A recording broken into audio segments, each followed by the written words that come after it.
তাফসিরে যারা লাইন তাফসিরে ফি জিলাল কুরআন, তাফসিরে রুহুল মানি, তাফসিরে বাইজাবি, সবগুলো কিতাব একটি কথা এসেছে, আল্লাহ রাব্বুল আলামিন যখন কোন ঈমানদার বান্দা বান্দীকে আহ্বান করেন, আল্লাহ তার কুদরতি হাত বের করে দিয়ে এইভাবে ডাক দেন, ইয়া আইয়ুহাল্লাযীনা আমানু, হে আমার আদরের বান্দা বান্দীগণ, জোরে বলেন সুবহানাল্লাহ। তাহলে চিন্তা করেন আল্লাহ আমাদেরকে কত ভালোবাসে।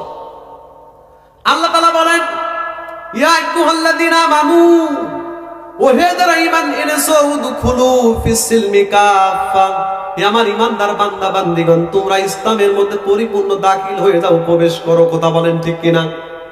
একটা দৃষ্টান্ত দিলে বোঝা যায়। মনে করেন আপনি শার্ট পরেছেন, শার্টের সবগুলো বোতাম লাগিয়ে দিয়েছেন, গলাটা ঢুকাইছেন, কিন্তু দুই হাত আপনি ঢুকাননি।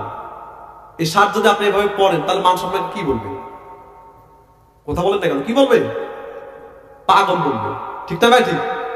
মনে করেন আপনি এখান থেকে জালসা শেষ করে মোনাজাত করে দিব, আমি মোনাজাত করার পরে আপনি বাসায় ঘুমাইতে যাবেন। আপনি মনে মনে চিন্তা করলেন যে আমি আমার বিছানা থেকে বালিশে মাথা রেখে ঘুমাবো, তা আপনি করলেন কি? দরজার বাহিরে রাখলেন এক পা আর ভিতরে রাখলেন এক পা। এখন আপনি ঘুমাইতে চাচ্ছেন, আপনি ঘুমাইতে পারবেন? বিছানায় বালিশে আপনার মাথা ঠেকবে? বলেন বলেন। এজন্য সম্মানিত দিনী ভাইয়েরা আমার, ইসলামকে আধা-আধি মানলে হবে না, ইসলামকে অর্ধেক মানলে হবে না, ইসলামকে পরিপূর্ণ মানতে হবে। আল্লাহ যেন তৌফিক দান করেন, বলেন আমিন।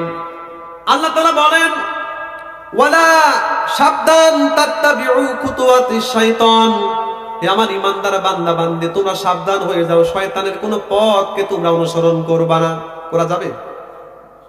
শয়তানের কোন পথকে তোমরা অনুসরণ করবা না। কেন করবা না? ইন্নাহু লাকুম আদুউম মুবিন, কারণ শয়তান হলো তোমাদের প্রকাশ্য শত্রু, প্রকাশ্য দুশমন। ঠিক না ভাই? ঠিক। ইসলাম হলো পরিপূর্ণ জীবন।